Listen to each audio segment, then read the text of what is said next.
Hi everyone, in front of me I've got a Galaxy Tab S11 and let me share with you how to enable the developer options on this device.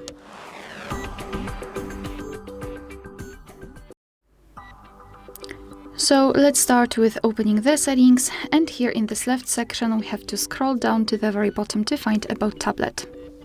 Then let's go to the software information, and here we have to localize a special number which is called build number.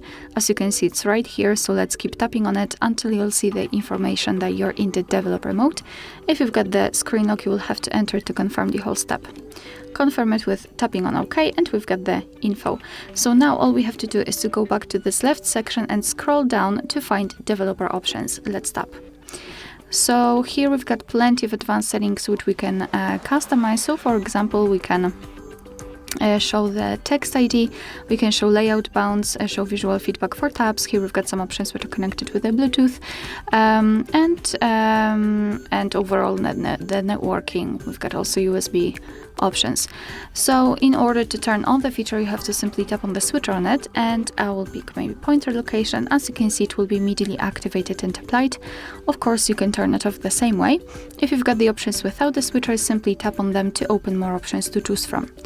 If you're done with customization of developer options, you can always turn them off just by tapping on the switcher at the top of the screen. And now most of the options will be inactive, and basically after entering any other section,